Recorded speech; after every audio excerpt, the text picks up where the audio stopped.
Assistant కొరియోగ్రాఫర్‌పై లైంగిక వేధింపుల కేసులో అరెస్ట్ అయిన జానీ మాస్టర్‌ని పోలీసులు గోవాలో అరెస్ట్ చేసి కోర్టులో హాజరుపరచగా 14 రోజులు అతనికి రిమాండ్ విధించారు. అక్టోబర్ 3వ తారీఖు వరకు కూడా జానీ మాస్టర్ చంచల్గూడ జైల్‌లో ఉండబోతున్నారు. అయితే పోలీసులు ఈ రిమాండ్ జానీ మాస్టర్ ఈ లైంగిక వేధింపుల కేసుకు సంబంధించి రిమాండ్ రిపోర్ట్‌ని రిలీజ్ చేశారు. ఈ రిపోర్ట్‌లో చాలా దారుణమైన విషయాలు వెలుగులోకి వచ్చాయి. ఆ రిమాండ్ రిపోర్ట్‌లో ఏ ఏ అంశాలు ఉన్నాయి మీకు వివరించే ప్రయత్నం చేస్తాను. మొదటగా ఈ రిమాండ్ రిపోర్ట్‌లో జానీ మాస్టర్ తను చేసిన నేరాన్ని అంగీకరించినట్లుగా పోలీసులు తెలియజేశారు. మొదటగా ఆ రిమాండ్ రిపోర్ట్‌లో ఎన్ని పేజీలు ఉన్నాయో వాటిలో వరుసగా ఆ పేజీల ప్రకారం అందులో ఏం పొందుపరిచారో మీకు తెలియజేస్తాను. బాధితురాలు పేర్కొన్న దాన్ని బట్టి ఆ రిమాండ్ రిపోర్ట్‌లో ఒకరోజు జానీ మాస్టర్ టీమ్ నుంచి దర్శిని అనే అమ్మాయి బాధితురాలికి ఫోన్ చేసింది. జానీ మాస్టర్ అసిస్టెంట్‌గా పనిచేస్తారా అని అడిగింది.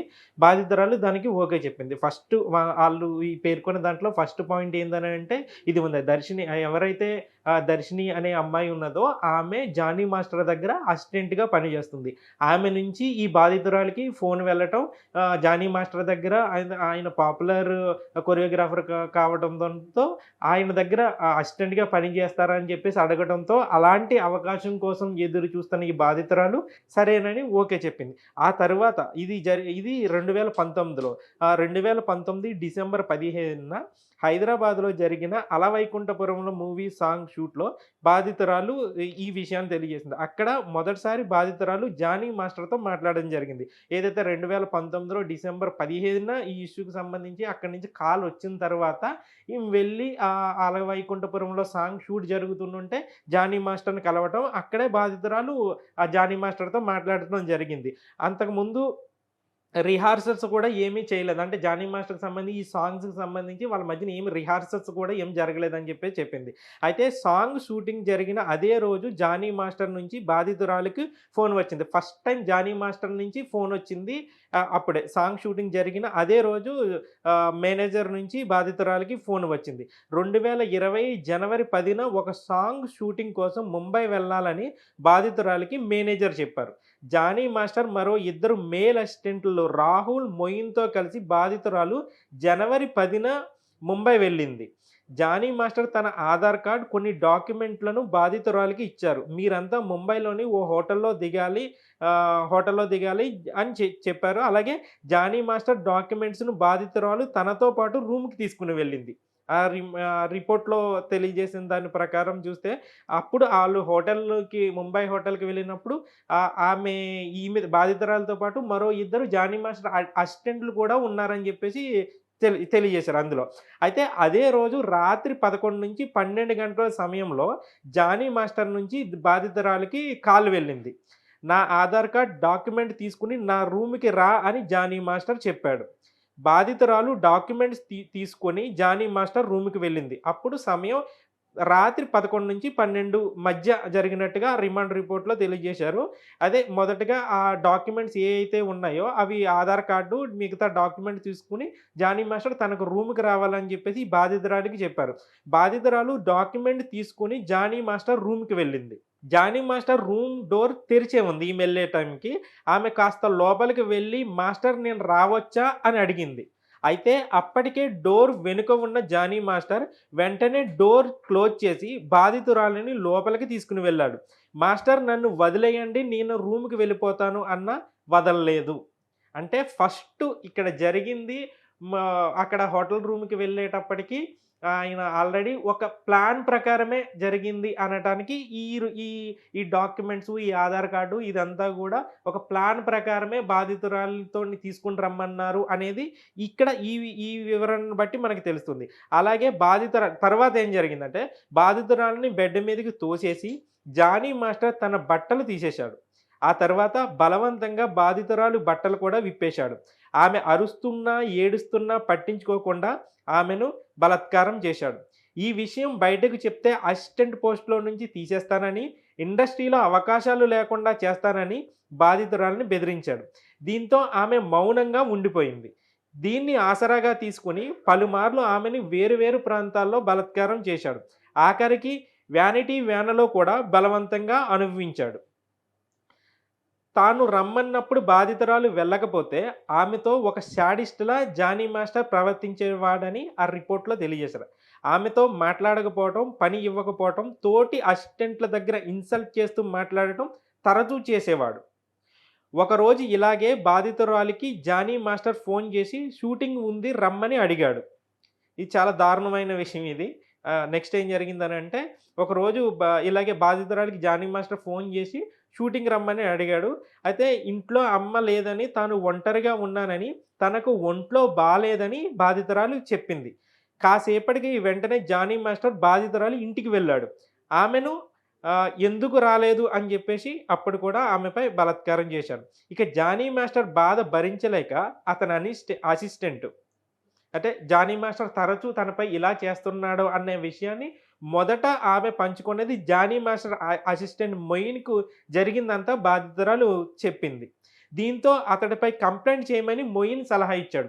యాక్చువల్‌గా మనం ముందు చెప్పుకున్న రిపోర్ట్‌లో మొదట పేజీలో తెలియజెప్పిన దాని ప్రకారం మనం చూస్తే ముంబై వెళ్ళిన జానీ మాస్టర్ అసిస్టెంట్‌లో ఈ మొయిన్ అనే పర్సన్ కూడా ఉన్నారు. అతను కూడా జానీ మాస్టర్‌కి అసిస్టెంట్‌గా ఉన్నారు.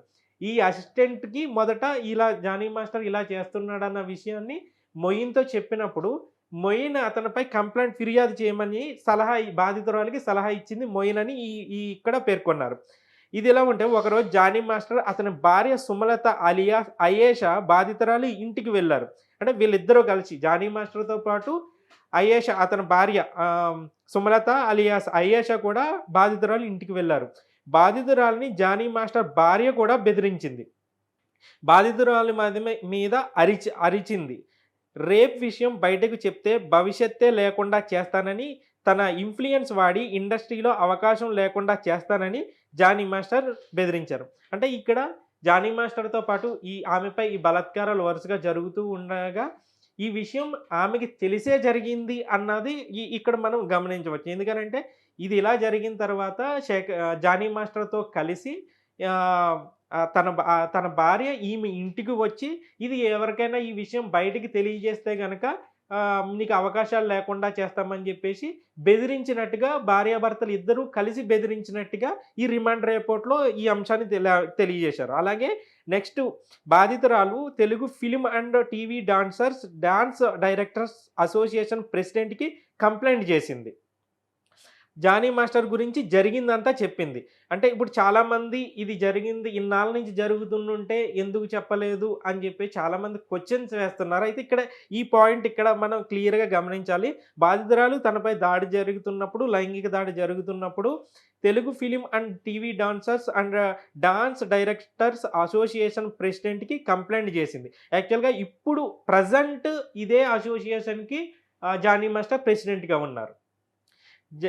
జానీ మాస్టర్‌తో సంబంధం లేకుండా తెలుగు ఫిల్మ్ ఇండస్ట్రీ ఇండివిడ్యువల్‌గా కొరియోగ్రఫీ వర్క్ చేసుకోవచ్చని అసోసియేషన్ బాధితురాలికి చెప్పింది. అప్పటికి జానీ మాస్టర్ ఆ అసోసియేషన్‌కి ప్రెసిడెంట్ గారు వేరే వాళ్ళున్నారు. అప్పుడు ఈమె వెళ్లి కంప్లెయింట్ చేసినప్పుడు వాళ్ళు చెప్పిన మాట ఏందనంటే, జానీ మాస్టర్ దగ్గర నువ్వు అసిస్టెంట్‌గా అంటే ఆ రూల్స్ ప్రకారం ఒకరి దగ్గర అసిస్టెంట్‌గా పని చేస్తున్నప్పుడు వేరే వాళ్ళ దగ్గర పని చేయకూడదు. అండ్ దానికి అందులో ఆ రూల్స్‌కి విరుద్ధం అని చెప్పేసి ఉన్నది కాబట్టి, ఈమె కంప్లెయింట్ చేసినప్పుడు వాళ్ళు చెప్పింది ఏందనంటే, జానీ మాస్టర్ దగ్గర నువ్వు అసిస్టెంట్‌గా చేస్తున్నావు కాబట్టి, ఆయనతో సంబంధం లేకుండా నువ్వు వేరే వాళ్ళ దగ్గర కూడా పని చేసుకోవచ్చు అని చెప్పినట్టు ఇందులో తెలియజేశారు. అయితే ఇక్కడ ముఖ్యమైన విషయం ఏంటంటే 2020 జనవరిలో జానీ మాస్టర్ తనపై బలాత్కారం చేసే నాటికి బాధితురాలి వయస్సు 16 సంవత్సరాల 11 నెలల 13 రోజులు. అనంటే ఫస్ట్ తన పైన బలాత్కారం జానీ మాస్టర్ తనపై బలాత్కారం చేసేటప్పటికి తన వయసు ఎంతో ఇక్కడ క్లియర్‌గా మెన్షన్ చేసింది బాధితురాలు. 2020 జనవరిలో జానీ మాస్టర్ తనపై బలాత్కారం చేసే నాటికి బాధితురాలి వయసు 16 సంవత్సరాల 11 నెలల 13 రోజులు. క్లియర్‌గా ఇక్కడ ఆమె వయసుకు సంబంధించి మెన్షన్ చేశారు. ఈ మేరకు ఏజ్ ప్రూఫ్ సర్టిఫికేట్ కూడా బాధితురాలు పోలీసులకు అందజేయటం ఇక్కడ కోసం మేరకు. ఎందుకనంటే తన వయసు అప్పుడు తన మైనర్ అని తెలియజేయడానికి తన ఏజ్ ఎంత అనే విషయాన్ని కూడా ఇక్కడ క్లియర్‌గా మెన్షన్ చేసింది. అలాగే ఏజ్ ప్రూఫ్ సర్టిఫికేట్ కూడా పోలీసులకు అందజేసింది. దాన్ని కూడా ఈ రిమాండ్ రిపోర్ట్‌లో క్లియర్‌గా మెన్షన్ చేశారు. అప్పటికి బాధితురాలు మైనర్ కాబట్టి protection of children from sexual offences act అంటే ఫోక్సో కింద జానీ మాస్టర్‌పై కేసు నమోదు చేశారు. జానీ మాస్టర్‌పై మెయిన్ ఈ ఫోక్సో కేసు ఎందుకు నమోదు చేయాల్సి వచ్చిందనే దానికి ఇది ఆమె మైనర్ కాబట్టి ఆమెకి 16 సంవత్సరాల, 11 నెలల, 13 రోజులే అప్పటికి తన మీద లైంగిక దాడి జరిపేటప్పటికి జానీ మాస్టర్ తన వయసు మైనర్ కాబట్టి అక్కడ అందుకు ఫోక్సో కింద ఆయన జానీ మాస్టర్‌పై కేసు నమోదు చేసినట్టు దీనిలో తెలియజేశారు ఈ రిపోర్ట్‌లో. మొత్తంగా పోలీసులు, నార్సింగ్ పోలీసులు ఇచ్చిన ఈ రిమాండ్ రిపోర్ట్‌లో చాలా కీలకమైన విషయాలను వెల్లడించారు. మొదటగా జానీ మాస్టర్ తన నేరాన్ని అంగీకరించినట్టు ఇక్కడ తెలియజేశారు ఈ రిపోర్ట్‌లో. అలాగే 2019 మెయిన్ కీ పాయింట్స్ చూస్తే 2019లో జానీ మాస్టర్‌తో బాధితురాలు పరిచయం అయినట్టుగా మనకి ఈ రిపోర్ట్‌లో తెలియజేశారు.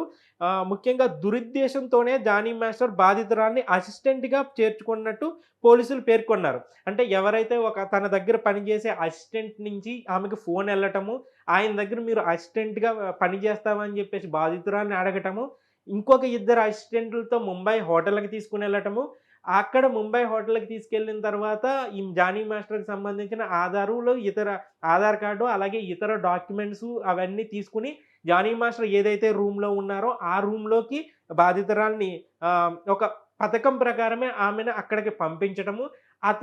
ఆమె లోపలికి వెళ్ళిన తర్వాత ఆమె వద్దని చెప్తున్నా కూడా ఆమెపై బలాత్కారం చేయటము. ఇదంతా దురుద్దేశంతోటే జరిగిందని చెప్పేసి ఈ రిమాండ్ రిపోర్ట్‌లో తెలియజేశారు.